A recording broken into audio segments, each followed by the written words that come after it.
Hello बच्चों, how are you.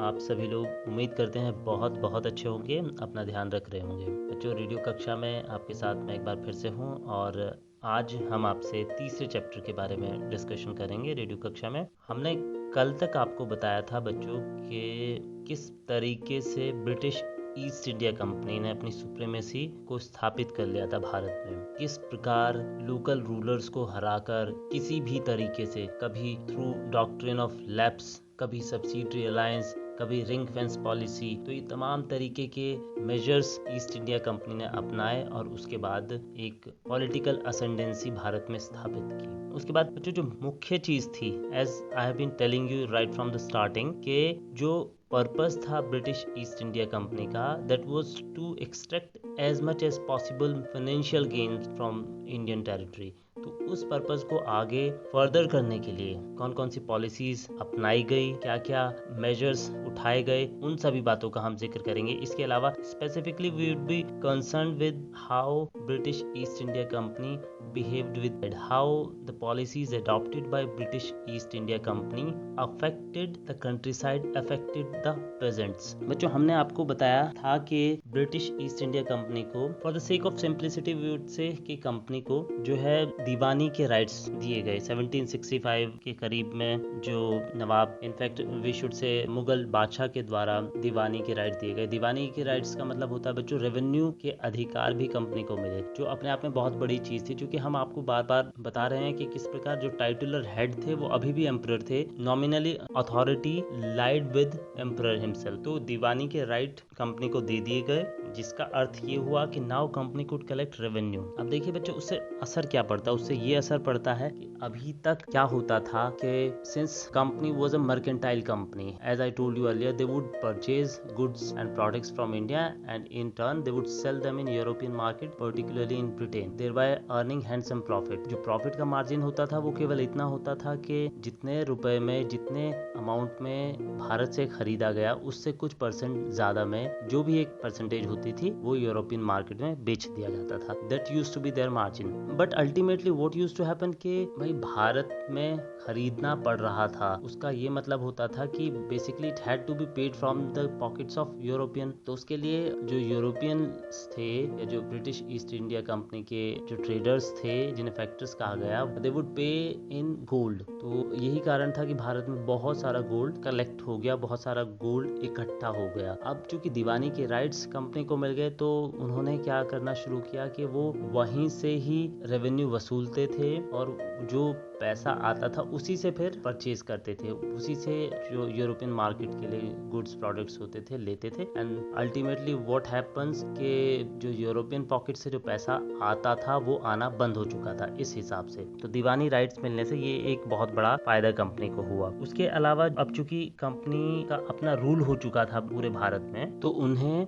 ये भी इंश्योर करना था कि जो पेजेंट्स हैं या जो एग्रीकल्चर है, that was in good shape. क्योंकि बच्चों यदि एग्रीकल्चर सही नहीं होगी तो जो पेजेंट्स होंगे they would not be able to pay revenue. अब जब रेवेन्यू नहीं दे पाएंगे तो that would result in some financial loss to company, जो कि उनके लिए बहुत, I mean that would be antithesis to their planning. तो इस प्रकार उन्होंने एग्रीकल्चर के लिए या यूं कहें अपने रेवेन्यू कलेक्शन को स्ट्रेंथन करने के लिए कुछ एक्सरसाइजेस किए, कुछ पॉलिसीज बनाई, कुछ प्लान किया। जैसे कि उन्होंने एक परमानेंट सेटलमेंट का एक मॉडल रखा, जिसके तहत ये होता था कि वो एक सर्वे उन्होंने किया। Around it went on for around 15-20 years। They surveyed all the land available in there, specifically it was about areas that were in Bengal presidency. यानी कि हम कह सकते हैं कि करंटली जो पश्चिम बंगाल, बिहार, उड़ीसा का जो एरिया है, वहां पर इस प्रथा को अपनाया गया परमानेंट सेटलमेंट की। जिसमें बच्चों हुआ क्या कि जो ट्रेडिशनल जमींदार होते थे उनको उन्होंने रेंट कलेक्ट करने की पावर दी और बदले में जमींदार से वो रेवेन्यू लेते थे। व्हाट वुड हैपन कि जो जमींदार थे वो पेजेंट से रेंट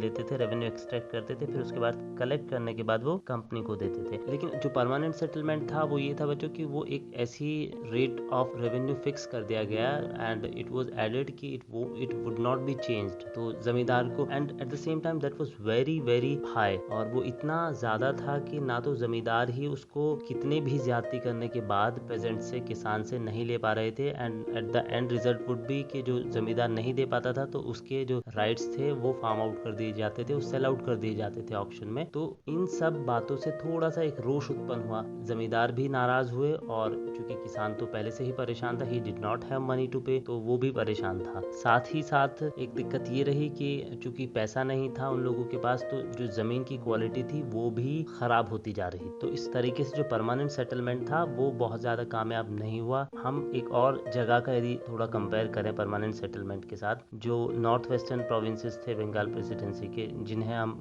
आज की तारीख में उत्तर प्रदेश का हिस्सा कह सकते हैं, तो वहाँ पर जो सेटलमेंट शुरू किया गया उसको महालवाड़ी का नाम दिया गया। महल यानी कि जो एक या तो गांव को या एक ग्रुप ऑफ विलेजेस को हम एक महल के रूप में देखा गया, और वहाँ पर उसको एक यूनिट बनाया गया रेवेन्यू कलेक्शन के लिए। यहाँ पर अंतर सिर्फ इतना था बच्चों के, यहाँ पर जो रेवेन्यू कलेक्शन की जिम्मेदारी थी वो ट्रेडिशनल जो चीफ होते थे, गांव के हेडमैन होते थे, उनको दी गई, और साथ ही ये भी ध्यान रखा गया कि उसको परमानेंट नहीं बनाया गया, यानी कि it was liable to be changed, it was liable to be revised on the needs of the company as and when company needed it fit to revise. तो ये एक प्रोविजन वहां पर किया गया। इसके बाद यदि हम एक और व्यवस्था की बात करें तो दक्षिण भारत में एक व्यवस्था की गई जिसको मिनरो सिस्टम कहा जाता है। मिनरो सिस्टम में सीधा इसको कहीं ना कहीं रियोतवारी भी कहा जाता है, क्योंकि जो रियोत का मतलब होता था किसान, तो वहाँ पर सीधा किसान के साथ एक एग्रीमेंट किया गया, और उसमें ये कहा गया कि जो रेवेन्यू होगा वो किसान से सीधा लिया जाएगा इंस्टेड ऑफ एनी इंटरमीडियरी। क्योंकि अल्टीमेटली जो कंपनी का ऑब्जेक्टिव होता था that was to extract maximum possible revenue. तो इसका रिजल्ट भी ये हुआ कि तीनों ही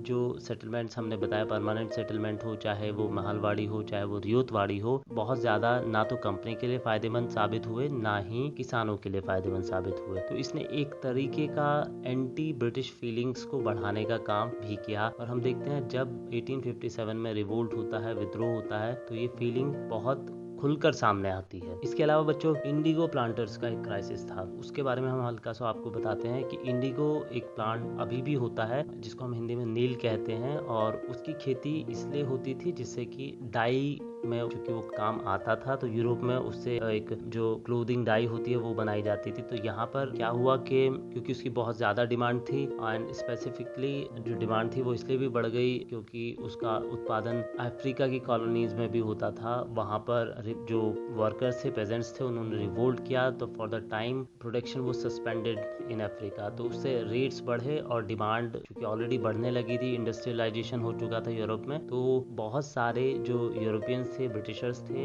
दे came from England specifically to become planters in India, to become indigo planters in India, और उसके लिए उन्हें स्पेशल परमिशन मिल जाती थी। लेकिन उसका जो प्रभाव किसान पर पड़ा, हम एक दो फीचर्स आपको उसके बताते हैं। नंबर 1 उसमें ये था कि जो प्लांटर्स थे दे वुड थोड़ा सा लोन अमाउंट किसान को देते थे, एक कॉन्ट्रैक्ट साइन होता था जो कि किसानों के बिहाफ पर विलेज हेडमैन साइन करता था, और उस कॉन्ट्रैक्ट में एक छोटा सा एडवांस दिया जाता था, and that advance too with certain amount of interest on that. तो वो दिया जाता था किसान को, और उसके बाद किसान को जबरदस्ती अपनी जो बेस्ट जमीन थी, जो उसकी सबसे उपजाऊ जमीन होती थी, उस पर नील उगाना पड़ता था, and at the and he would be left with nothing, क्योंकि ना तो वो अपना उस जमीन पर जो चावल था उसे उगा सकता था, और ना ही और जो फसलें होती थी वो होती थी। और इसके विपरीत उसके ऊपर जो लोन था वो फ्रेश लोन फिर नेक्स्ट ईयर में आ जाता था, और जो ये साइकिल था that went on and on. इसका एक और जो नुकसान हुआ वो ये हुआ बच्चों, चूंकि जो नील होता था जब उसके पौधे लगाए जाते थे तो वो this plant has got tendency to spread its root through the soil. तो उससे क्या होता था कि जमीन अगले 1 साल के लिए वो किसी और फसल के लायक नहीं रहती थी। तो ये भी एक कारण हुआ कि एक रोष उत्पन्न हुआ किसानों में। तो बच्चों अल्टीमेटली हम देखते हैं कि जो रूट कॉज था, या ये कहें कि जो परिणाम हुआ इन सब एक्टिविटीज का, वो ये हुआ कि एक तरफ तो जो किसान था, जो पेजेंट था, वो ऑलरेडी मार्जिनलाइज था, वो और दिक्कत में आया। And why did it happen? Because of companies insistence on extracting maximum possible revenue. और इसका खामियाजा या इसका जो परिणाम के रूप में हम देखते हैं कि एक इंडिगो रिवोल्ट हुआ उसी समय पर, जिसके बाद में एक कमीशन की इंक्वायरी आई और उसके बाद में ये कहा गया कि कोई भी प्लांटर कंपल्सरीली किसी भी फार्मर से, किसी भी पेजेंट से इंडिगो नहीं उगवा पाएगा। और इसके और जो रिपरकशंस थे वो 1857 के रिवोल्ट के रूप में सामने आते हैं। बच्चों, आज की क्लास में हम इतना ही बात करेंगे। आगे क्या होता है, किस प्रकार ब्रिटिश पॉलिसीज आगे जाती हैं, कौन कौन से अपोजिशन का उन्हें सामना करना पड़ता है, इसके बारे में हम आपसे नेक्स्ट क्लास में बात करेंगे। आज के लिए मुझे यानी शोभित शर्मा को अनुमति दीजिए। नमस्कार।